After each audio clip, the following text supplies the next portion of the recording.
Very good afternoon to everybody. Thank you for taking your time to be with us today in this second session of the Research Lands Lightning series organized by the Graduate Studies and Research at the University of the Bahamas. Before we proceed with the session today, a few housekeeping announcement, and also let me do a quick opening background of the session today. Firstly, be informed that this session is being recorded. All your microphones have been muted except for Dr. Gangelhoff's microphone that she can control. At the end of the presentation, you can raise your question by using the raise hand option, and we will unmute you, or you can actually use the chat box throughout the presentation, and we will try to come back to you as much as possible throughout the session. So remember, this is going to be a rapid session. Firstly, this session was created for UB faculty and researchers to carry out their presentation on their research that has some value in terms of at the national level or even at the regional level. So this presentation will further profile the faculty or researchers at UB as an expert in their field. This session is called a lightning series, as the precise presentation will be quick and to the point. So each session will have, each presenter in this session that we have, Dr. Gangelhoff, will have a 15-minute presentation followed by a 15-minute of quick rapid Q&A. So we want short questions with quick and short answers given out. We want to take as many questions as possible. So for any questions, you can further questions after the session, you are able to actually communicate directly with Dr. Gangelhoff. So one of the reasons why we are having this session is also to build a bridge between the researcher and the audience here. So the main aim is to, with these linkages, you will be able to get access to this expert to carry out further work that you need or further assistance that you need from them. So without further ado, let me now introduce the session today. So today's session, the second talk, is entitled World Class in the Backyard, Spotlight on Homegrown Excellence. So this session is very much focused on the creative industry. And this is an important industry as far as tourism is concerned as well for the Bahamas. And how has this industry been impacted now with COVID-19? So this is going to be another good session, good discussion that I expect. So now let me call Dr. Christine Gangelhoff, professor at the Department of Visual and Performing Arts at the University of the Bahamas, to share her screen and take us through a 15 minutes presentation. Over to you, Dr. Gangelhoff. Okay, thank you. So let me share my screen here. Great. Okay, so thanks to Dr. Vic Nair for launching this really great series. And it's really great to see all these familiar names and the participants. So thanks so much for everyone for tuning in. So this series highlights research that can assist in national and regional development, as Dr. Vic mentioned. So I'm going to look at higher ed as the laboratory of national development through the lens of the creative industries. In higher education, we shape our students who are the future leaders of the nation. Cultural industries support national development, and I will talk about how higher ed feeds the cultural industries. In researching this topic, I found this UN special report on opportunities in the creative economy. The report gives several examples that show the importance of culture for social and national development.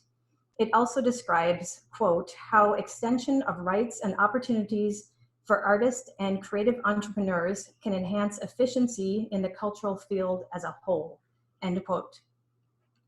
They then include an impressive list of how to support the national development of the creative sector in the economy.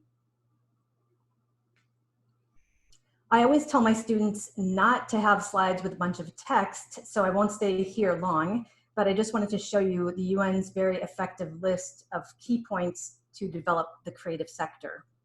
I have the URL there for anybody who wants to look further at that. So I'm going to focus on just 2 of the points. Number 7, invest in sustainable creative enterprise development across the value chain. This means that there needs to be support for local learning and innovation, because without them, there will be no new talents or new firms of creativity. A great example of sustainable creative enterprise is Creative Nassau. Creative Nassau was formed in 2008 by the late Jackson Burnside III, along with several other passionate Bahamians, as a way to develop the cultural tourism model and showcase Bahamian culture to the world. Creative Nassau is held in Pompey Square, downtown Nassau. This photo collage is an example of the potential for growth and collaboration within the creative community. These photos were taken during a Nassau Music Society concert, of which I'm the artistic director. This event featured our visiting artist, the Warp Trio, who performed a pop-up concert on the jitney from Cable Beach to downtown, ending with a performance at Creative Nassau in Pompey Square. It was such a fantastic experience, and we were really excited about the possibilities of continuing the idea, but then COVID-19 happened. But we will definitely revisit the idea in the new normal. The other point I want to focus on is number 9. Engage in international cooperation to facilitate productive mutual learning, as well as the sharing of information and experiences. The example I would like to present for that key point is a book I recently published, Tour de Force, co-authored by Kathy Legrand, former research librarian at UB. The book is a result of over 10 years of research on Caribbean composers and the various music cultures that influence them. It is collaborative, interdisciplinary, local, and global, all at the same time. The idea was to be able to showcase local and regional talent so students could see examples that resonate with them and to instill in them values to appreciate and support local practitioners and products. At the same time, it's a vehicle to promote Bahamian and Caribbean culture to the global market, as in it's an electronic book and can be read by anyone, anywhere. So I would like to show a few examples of our approach to highlighting local culture by showing a few pages from the book. This is a section on the Bahamian cultural icon Cleophas Adderley. The photo is one I took years ago when I had arranged for a group of music students to view the art exhibit at the Central Bank of the Bahamas. The exhibit was a celebration of 25 years of the National Youth Choir, and the choir's founder and director, Cleophas Adderley, so generously walked my students through the gallery. Not long before that, I had invited Mr. Adderley to a series of interviews with one of my advanced music theory classes. This photo is from one of those classes. 2 of the students later followed up and did a more extensive interview, which we later published in the International Journal of Bahamian Studies. So you can see some of the various outcomes of this collaborative work. One of my favorite features of the book is the inclusion of various student voices. There are several from UB as well as other institutions around the region, University of the Virgin Islands, University of Trinidad and Tobago, just to name a few. On the left, there are some thoughts from COB graduate Chanel Roll, where she expresses her appreciation for Bahamian and Caribbean music, especially after leaving to study in Canada. There are also several quotes from music students from Haiti that are particularly moving. Philippe, a bass singer, says, quote, "To play or perform Haitian music does me good and makes me feel more attached to my culture, to our ways of expression," end quote. To me, it is fascinating how culture can manifest itself in so many ways. Here are musicians from various backgrounds, all using their cultural roots to give their music a unique sound. Eddie and Charles is a jazz trumpeter from Trinidad and Tobago who has done extensive research on Trinbagonian musical traditions. This New York Times article focuses on the release of his CD, Carnival, the Sound of a People. This original jazz suite grew out of Charles's trips home during Trinidad's Spring Carnival. Of course, we also have our very own Chris Justillian, who composes and performs music of so many diverse genres. In the book, we focus on his Bahama Island Suite, a collection of works written for the Seaforth Trio that depicts his ties with various islands in the Bahamas. The other musician pictured here is Roel Callister, a versatile percussionist from Curaçao who relocated to the Netherlands. By combining Curaçaoan tambour beats with electronic dance music, he's created his own Creole genre, which he calls tamboo-tronic. All of this is to show the countless ways to share, promote, and develop cultural traditions. I would love to play some examples of all of these musicians, but I have a very temperamental network and would be afraid that I would get cut off. So you can look them up later, but I highly recommend all of them. There are larger lessons to learn beyond styles of music and prominent composers and performers. Many common threads emerge when looking at music and culture in the Caribbean. Aspects of creolization can be seen in music, language, religion, food, literary arts, and more. Historically, musicians in the Caribbean have been extremely versatile, and I love the comparison to the Swiss Army knife. That entrepreneurial mindset is exactly what is needed in the 21st century, and the creativity found in the Caribbean is what has the potential to lead cultural development. Finally, the theme of mentorship, non-traditional or communal methods of sharing knowledge, are common not only in music, but other areas as well. In the photo here is a U.S. Virgin Islands student ensemble, Flambeau Combo, a junior high group that specializes in Kwelbe, the traditional music of the Virgin Islands. They regularly work directly with the traditional Kwelbe music on the island, learning songs and playing techniques. The Junkanoo Shack is another great example of mentorship. By focusing on these threads, students are encouraged to think laterally and apply these concepts to their discipline. Finally, I wanted to share a quote from a student who was one of the first to use this textbook in a new class on Caribbean music I just taught for the first time this spring semester. Student Shavincia Saunders says, quote, "What really helped me as a student using this book was how familiar the examples were. It was really wonderful to read about people I actually know and to see them in photo examples. This feature increased my engagement with the text. I was always eager to see who else I know would show up next. Another really helpful feature of the text is that it's written for musicians and non-musicians. It gives a lot of context and examples to help everyone understand the concepts and examples, no matter their experience with music," end quote. And just like that, the hours, months, and years of research became worth it. So those are just a few examples of how education and the creative industries have the potential to assist in national and regional development. We need to develop education that encourages creativity, experimentation, and the sharing of ideas. Thank you so much for listening. Thank you so much, Dr. Gangelhoff, for an excellent presentation and good overview of the current state of the industry, where it is the creative industry. So I would like to call anyone who wants to ask question. You can put it in the chat, or you can even raise your hands if you have a question. Maybe I can start off with one or two questions if there is no question coming in yet. Dr. Gangelhoff, you did mention that your book is also written for those with a music background and also those for non-music background, and the book is widely used. How did non-music students respond to your book? Were they challenged because of having no previous musical experience?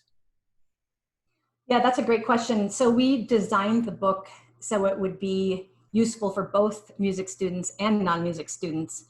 For the non-music students, it's very user-friendly, and we explain all the terminology, and we have little sidebars that are definitions to anything that's technical, so they can definitely understand the musical concepts. And then for the students who are already music, there's a lot of the content is all new to them, so there's still a lot for them to gain from it. And then the different threads that I mentioned of mentorship, creolization, and versatility, I encouraged the students from other majors to apply that information to their discipline. And in their final project, they had an opportunity to choose examples from their discipline. So I had students in nursing, electrical engineering, business, tourism, and they all were able to apply that to their discipline. So it was really successful in that way. I was really happy to see how they responded to it. Okay. There's a question here in the chat. How can the rich culture be monetized? Yeah, that's a very big question. Well, now is especially difficult during COVID-19, but that has definitely changed the game in a lot of ways. And there's a lot of pros and cons to it. Of course, the major con is not being able to perform and not being able to have live music at the moment. That's been a major challenge. But some of the positives that have come out of it is it's really forcing everyone to up their technology skills and really boost their online presence. And there's been a lot of creativity, especially in performing, in artist fan engagement, and also blended venues of live streaming and live shows. And so people, I've attended countless Zoom sessions and webinars on how people are dealing with the situation, and a lot of artists are starting these online series, and a lot of times they're starting it as a free, basically as a free performance to draw in fans. Okay. And once they establish their fan base, they're able to monetize. How does one negotiate the focus on national identity along with globalization forces in music within academia and as a cultural industry? Yeah, that's a tough one. Again, COVID is sort of bringing that out in a way, because there's a focus on the local because all these borders are closed. And so suddenly people have to focus on what they have themselves. Yeah. And so that's actually increasing a lot of the potential for the local creatives. But at the same time, as I just mentioned, a lot of, like, for example, our UB music department put together a program, UB from Home, that, because we weren't able to have our spring concert, and that reached people around the world that would have, of course, not been able to attend our show in Nassau. So it's kind of a balance of trying to reach a global audience, but trying to maintain your local culture at the same time. Okay. Okay, I have another question which is almost similar to the question that Dr. Adele Thomas have put here in terms of the impact of this creative industry, especially now with COVID-19. So how do you think the music industry is going to respond? And is there going to be some evolution that is taking place post-COVID-19? Yeah, there is definitely, things are evolving basically on a daily basis. And I know there's a few people actually in the participants that I saw. One is one of the directors of a summer music festival that I play every year, the Sun River Music Festival, which is canceled this year. But they are still holding some events for people. They're having some online things. I believe they're having some things live. They're still doing an online auction to support the festival. So people are getting really creative that way. And there's a lot of things have been revealed by COVID-19, one of which is music is a necessity. So when people were locked up at home, we all saw those Italians on their balconies playing accordion and singing opera. People can't live without music. And it became very, very apparent during COVID-19. Let's hope that sentiment will stay once things open up. But yeah, so a lot of that has been revealed. So in your publication as well, I think what you have shown as well on the screen, and there's a question here from one of the participants, you have showed a lot of men as examples. How are women doing in the industry? How are women doing? Yes. Yes. Yeah, that's a great question. Actually, we do have women in the book. We specifically address that because it is largely a male-dominated industry. Although, and this is something I discuss often with students, is gender roles in music and which instruments and which roles are appropriate for women or considered appropriate. And that is definitely changing. I mean, this stuff changes incredibly slowly, but there are now more women composers, conductors, directors, recording engineers, all of these roles that have traditionally been considered male dominated. But that is starting to change. But again, all of these changes are quite slow. What is being done currently to strengthen the linkages to the tourism industry? The linkages, well, I know there's the tourism development that you've been working with, and they have a lot of really great initiatives. I would like to see more initiatives in the arts directly linking. I know Bahamas has done a lot with the current art gallery, and our NASA Music Society does programming in there. And it took quite a while before we actually got tourists to attend the concerts. We have a very much local membership, but tourists have started to become aware of it. But it is a kind of disconnect that I see, because I see events that happen are geared towards either locals or tourists. There's not a lot of overlap between them. And that's been something that I've been trying to address with the NASA Music Society and other organizations, but I think there are events that could definitely reach both audiences. Is there an opportunity for these musical organizations to acquire assistance from their respective governments? Well, locally in the Bahamas? Yeah. Yeah, I think government support would be the next step in boosting the creative economy.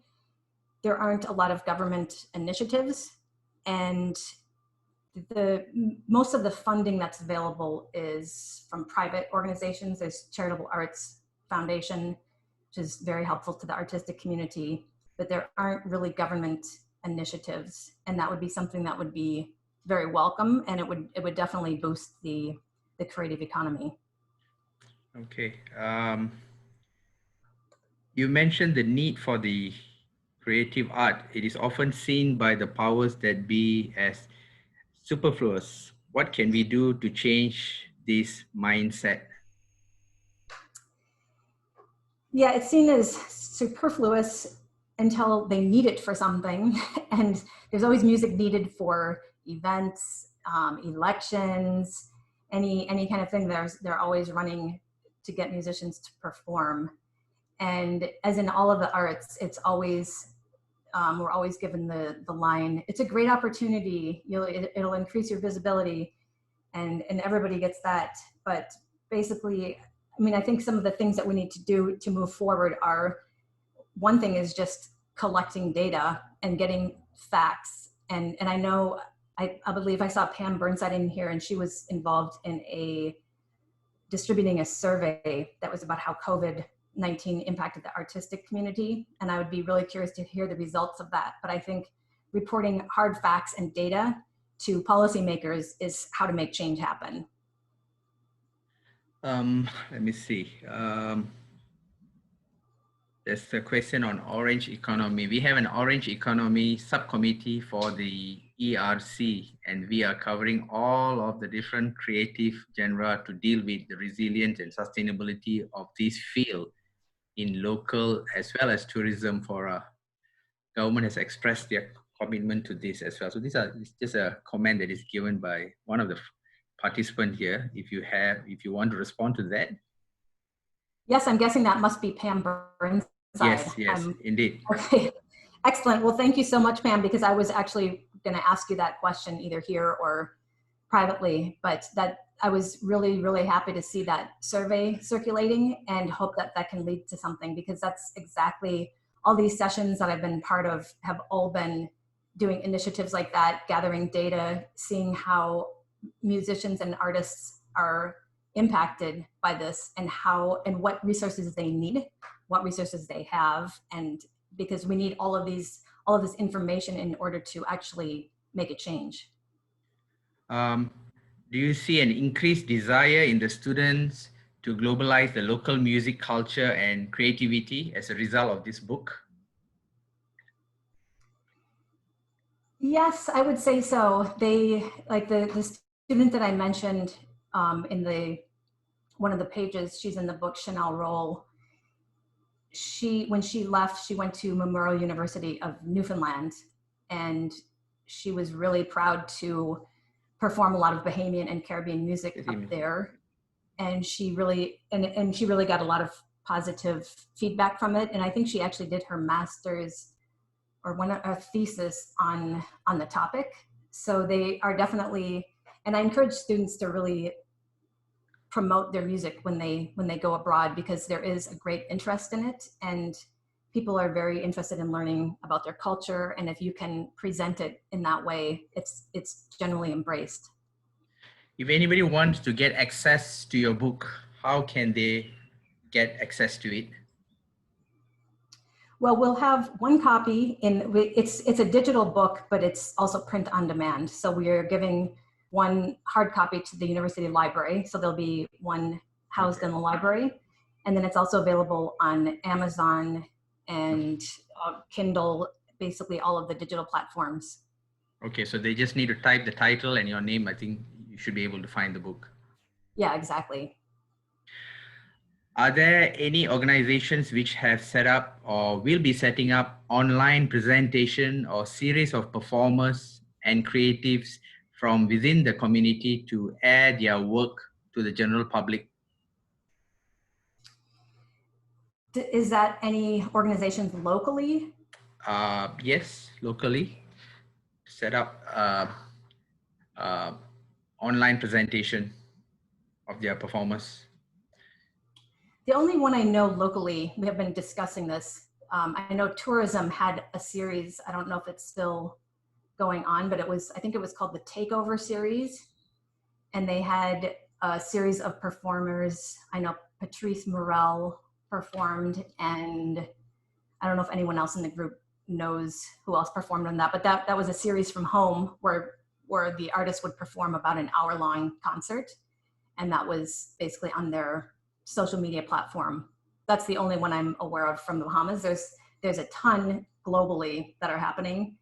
Jam Kazam is an app that a lot of performers have been using to do jam sessions live. It's one of the few that you can actually play music simultaneously. And they've launched a series where they have live concerts, I think, on the weekends. And that's one of but that's an international. So locally, I'm only aware of tourism. Okay.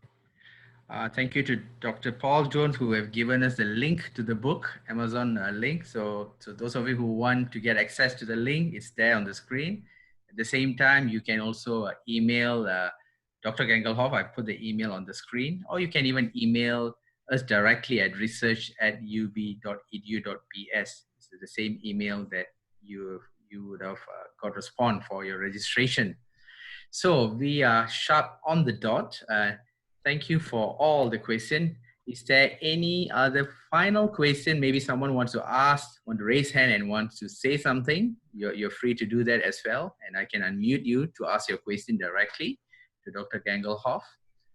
As I've said at the beginning, this is a rapid session. So 15 minutes presentation, 15 minutes a Q&A. And those of you who want more information, please feel free to contact Dr. Gangelhoff. So the main aim of this session is to introduce you to the faculty, to introduce to the speaker and build the linkages. So if there's no further question, there's one from Roland. Okay, let me see. There's one question. Did I miss one? Trying to see.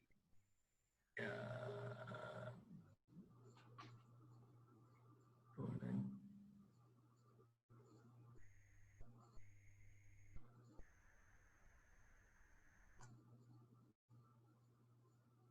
I think Roland's question, we have answered that. Yeah, we've answered that question. Okay, then. So that concludes our second talk for this lightning series. Thank you for all of you for taking your time today afternoon to be here for this session. Thank you to Dr. Christine Gangelhoff for accepting my invitation to speak in the session today. And I think all of us have benefited from this session. It's a short session, but I think we have gained a lot from the discussion today. So until we meet you again for our next session, hopefully 2 weeks from now, Thursday, 12:30 p.m., 2 weeks from now.